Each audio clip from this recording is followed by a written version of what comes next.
नमस्कार दोस्तों, मैं नाम और रिएक्शन है माता जी। नमस्ते। आज हम रिएक्ट करने वाले हैं अजय रौनक की वीडियो के ऊपर। इसका ट्रेलर रहने वाला है पाकिस्तान में कौन मार रहा भारत के दुश्मन, कब तक बचेगा हाफिज सईद, अननोन किलर। तो भाई देखा जाए तो भाई फाइनली आज के टाइम पे जो जिस तरीके से पाकिस्तान के अंदर इसका खबर निकल के आती है कि भाई किसी अननोन बंदे ने किसी आतंकवादी को मार दिया, कभी किसी को मार दिया, कभी क्या तो किसी किलर को मार दिया, कभी किसी को मार दिया। तो देखा जाए तो भाई फाइनली कोई ना कोई बंदा है जो भाई ऐसे लोगों को मार रहा है जिन्होंने भारत के अंदर आतंकवाद एक टाइम पे बहुत ज्यादा फैला रखा था। बीच में जिसने क्या सरबजीत को क्या मर्डर करा था, क्या बोलते हैं जेल के अंदर, उसको भी मार दिया गया कुछ दिन पहले। तो ये चीज क्या बोलते हैं तो सुनने में क्या बहुत ज्यादा रखे। और देखा जाए तो पाकिस्तान में नहीं पूरे वर्ल्ड वाइड ही देखा जाए तो कहीं ना कहीं जो इंडिया के कहते खिलाफ बोलते हैं वो सब के सब लुढ़कते जा रहे हैं। अब ऐसा क्यों है भाई, वही दिखने वाले वीडियो के अंदर। तो देखते हैं किस वीडियो आने वाली वीडियो स्टार्ट। दोस्तों 13 दिसंबर 2001 को भारत की संसद पर हमला हुआ। हमला करवाने के पीछे पाकिस्तान का हाथ था। हमले के बाद कई दिनों तक भारत और पाकिस्तान की आर्मी बॉर्डर पर आमने सामने रही। हर बार की तरह पाकिस्तान की यही धौंस थी कि अगर भारत ने हम पर हमला किया तो हम भारत पर न्यूक्लियर बम छोड़ देंगे। न्यूक्लियर बम की धौंस के चलते भारत को हर बार पीछे हटना पड़ जाता था। पाकिस्तान भी भारत का ये डर समझ गया। इसके बाद 2001 से लेकर 2008 के मुंबई हमलों के बाद तक उसने देश के कई शहरों में टेररिस्ट अटैक की झड़ी लगा दी। 2002 में गुजरात के अक्षरधाम मंदिर के हमले में कई लोग मारे गए। 2003 में मुंबई में ब्लास्ट हुआ। 2005 में दिल्ली के मार्केट में कई सीरियल ब्लास्ट हुए। 2006 में मुंबई की ट्रेनों में सीरियल ब्लास्ट ने तबाही मचा दी। और 2008 में मुंबई पर हमलों ने तो पूरी दुनिया को हिलाकर रख दिया। हर बार हम बेचारे बनकर रह जाते थे। हर बार एक ही सर्कल रिपीट होता था। नाम पाकिस्तान का आता था, वो अपना हाथ होने से मना कर देता था। भारत अमेरिका से शिकायत करता था, पाकिस्तान को हमले के सबूत देता था, मगर होता कुछ भी नहीं था। इन सारी चीजों ने भारत को एक कमजोर देश बनाकर रख दिया, एक ऐसा लुंजपुंज देश जिस पर कोई भी ऐरा गैरा हमला कर सकता था। मुंबई में जो आतंकवादी घटना घटी है, ये हमला मुंबई पर नहीं पूरे हिंदुस्तान पर है। बाद के सालों में इस तरह के कुछ और हमले भी हुए। 14 फरवरी 2019 को पुलवामा में सीआरपीएफ पर हुए हमले ने सब कुछ बदल कर रख दिया। और ऐसा बदला कि चीजों को 360 डिग्री घुमा कर रख दिया। अभी हम 2024 में हैं। अप्रैल का महीना चल रहा है। 2 दिन पहले खबर आई कि पाकिस्तान में सरबजीत के हत्यारे को किसी अज्ञात हत्यारे ने मौत के घाट उतार दिया। इसके साथ मीडिया ने यह भी बताया कि पिछले 3 सालों में पाकिस्तान में 21 ऐसे टेररिस्ट मारे गए हैं जो भारत में मोस्ट वांटेड थे। ये वो लोग थे जो भारत में कोई ना कोई हमला कर चुके थे, जो भारत को तोड़ने में लगे थे। मतलब जिस पाकिस्तान के सामने हम एक वक्त गिड़गिड़ाया करते थे कि अपने देश से भारत पर होने वाले हमले रोको, वही पाकिस्तान, उसकी ही आर्मी और उसकी ही खुफिया एजेंसी आज पगलाई बोराई घूम रही है। उसकी हालत मोहल्ले के उस गुंडे की तरह हो गई है जिसे उसी के मोहल्ले में कोई कूट गया है और शर्म के मारे न वो किसी को चोट के निशान दिखा पा रहा है और न ही थाने जाकर उसकी कंप्लेंट कर पा रहा है। According to Pakistani investigators, these killings were orchestrated by Indian intelligence sleeper cells, mostly operating out of the UAE. Britain का गार्जियन अखबार दावा कर रहा है कि भारत सरकार के इशारे पर भारत की खुफिया एजेंसी पाकिस्तान में ये टारगेट किलिंग कर रही है।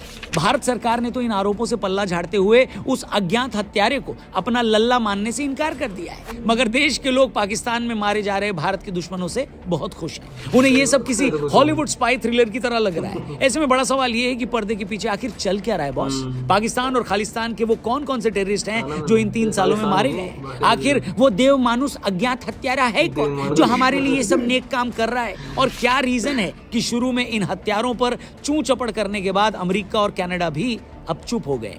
तो आइए इसी मुद्दे पर खुलकर बात करते हैं। वीडियो सही लगे तो इसे अपने दोस्तों से जरूर शेयर करिएगा और हमारे चैनल को भी सब्सक्राइब करिएगा, वीडियो लाइक करके जाइएगा। मगर इससे पहले इस मुद्दे पर मैं अपना ओपिनियन दूं, आपको मैं बता दूं कि आप भी अपने ओपिनियन का सही इस्तेमाल करके ढेर सारे प्राइजेस और पैसे जीत सकते हो प्रोमो ऐप पर। डिस्क्रिप्शन में लिंक दिया, इस ऐप को डाउनलोड करो। एक ऐसा प्लेटफॉर्म है जहां पर कई सारे टॉपिक्स हैं, सिर्फ आपको हाँ या ना में अपनी ओपिनियन देनी है। जैसे क्रिकेट से जुड़ा हुआ एक टॉपिक मिलेगा और सवाल मिलेगा आपको कि क्या 19 तारीख को लखनऊ चेन्नई के सामने जीतेगी, क्या 20 तारीख को दिल्ली हैदराबाद के सामने जीतेगी। आईपीएल के आसान से सवालों के जवाब देकर जीतिए लाखों रुपए मर्सिडीज और महिंद्रा थार। इसके अलावा भी बहुत प्राइजेस है मेरे यार, और जीतने के बाद उसे आसानी से विड्रॉ भी कर सकते हो। क्या समझे?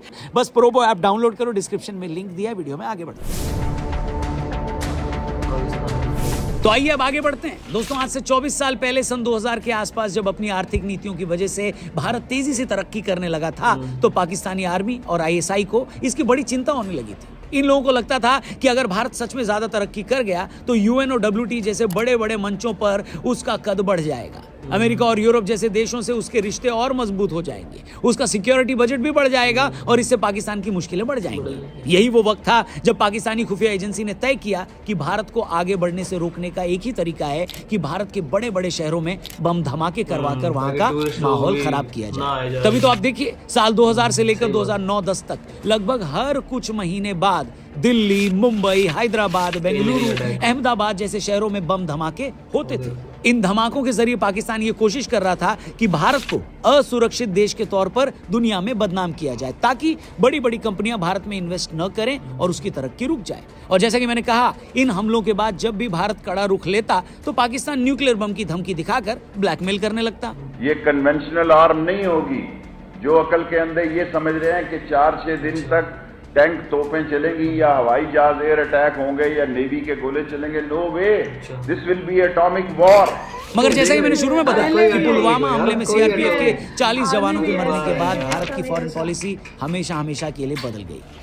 5 अप्रैल को गार्जियन में एक रिपोर्ट छपी। इस रिपोर्ट में कहा गया कि किस तरह 2019 के बाद से आज तक पाकिस्तान में 21 आतंकी मारे गए। इस रिपोर्ट में पाकिस्तान के डिप्लोमेट्स के हवाले से यह भी कहा गया कि पाकिस्तान के पास सबूत हैं इन लोगों को मरवाने के पीछे भारत की खुफिया एजेंसी रॉ का हाथ। रॉ यूएई में अपने स्लीपर सेल्स के जरिए पाकिस्तान में हत्याओं के लिए जिहादियों को हायर करती है। पाकिस्तान के विदेश मंत्रालय का भी कहना है कि भारत ने पाकिस्तान के इस्लामाबाद और लाहौर में हत्यारों का एक नेटवर्क बना लिया है और ये लोग यूएई में मौजूद स्लीपर सेल के इशारों पर पाकिस्तान में ये हत्याएं करवा रहे हैं। कई बार मर्डर करने वाले तक को ये नहीं पता होता कि उससे ये काम कौन करवा रहा है। पाकिस्तान ने यह भी कहा कि रॉ के लोग अफगानिस्तान में ठिकाने बनाकर वहां से भी अपना काम कर रहे हैं। इस रिपोर्ट पर मारे गए लोगों की डिटेल पर अगर नजर डालें तो आपके होश उड़ जाएंगे। आप क्रोनोलॉजी समझ लीजिए। 14 अप्रैल को खबर आई कि पाकिस्तान के लाहौर में आमिर सरफराज नाम का एक लश्कर का आतंकी मारा गया। आमिर सरफराज वही शख्स था जिसने आज से तकरीबन 10 साल पहले पाकिस्तान की जेल में बंद भारतीय कैदी सरबजीत सिंह की हत्या कर दी थी।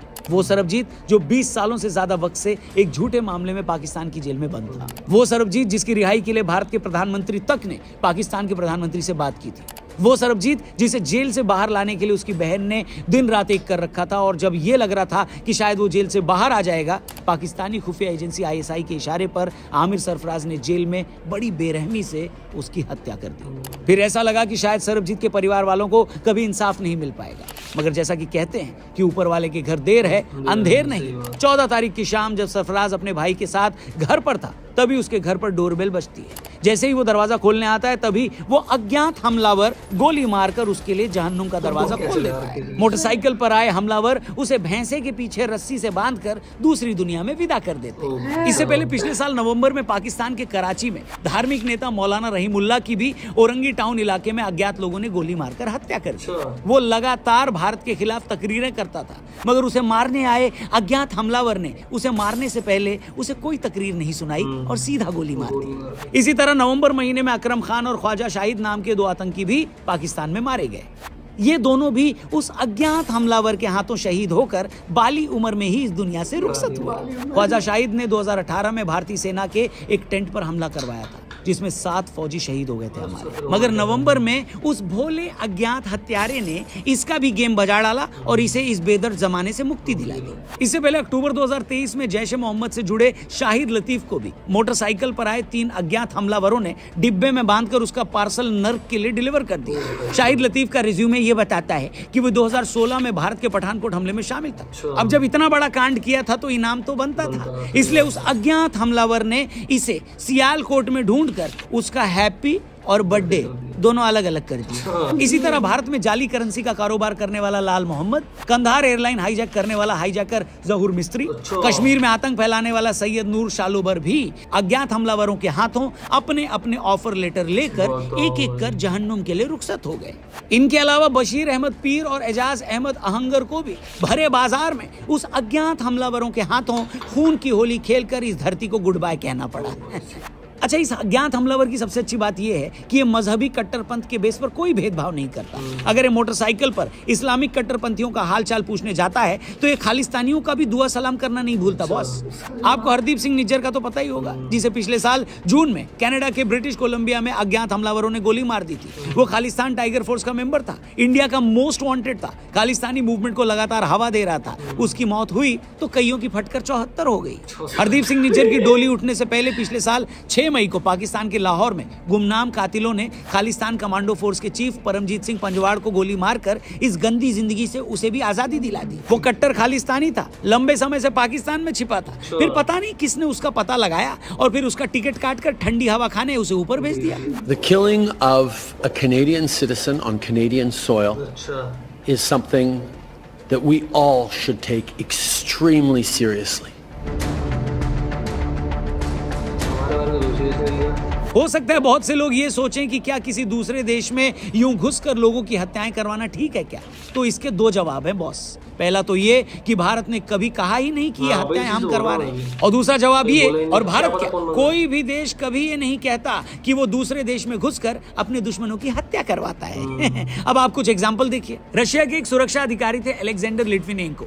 लिट्विनेंको बाद में भागकर ब्रिटेन चले गए और वहां जाकर वो रूसी सरकार को काफी क्रिटिसाइज करने लगे। धीरे धीरे रूसी सरकार को वो अपने लिए खतरा लगने लगे। फिर साल 2006 में वो एक दिन अचानक बीमार पड़ गए और फिर उनकी मौत हो गई। ब्रिटिश सरकार ने जांच कराई तो पता लगा कि रूस के 2 एजेंटों ने लिट्विनेंको को रेडियो एक्टिव पोलोनियम 210 देकर उनकी हत्या कर दी थी। मगर यह हत्या इतने गुपचुप तरीके से की गई और ऐसे की गई कि लंबे टाइम तक तो ये पता भी नहीं चला कि लिट्विनेंको की मौत हुई कैसे। यहाँ हम ये नहीं कह रहे हैं कि अपने ही फॉर्मर सुरक्षा अधिकारी को मरवाना ठीक था या गलत। हम बस ये बता रहे हैं कि अगर सरकारों को अपने ही लोग अपनी सिक्योरिटी के लिए थ्रेट लगने लगते हैं तो वो दूसरे देशों में घुसकर उनकी जान तक ले लेती है। तो यहाँ तो दूसरे देश के नागरिक को मरवाना तो आम बात है।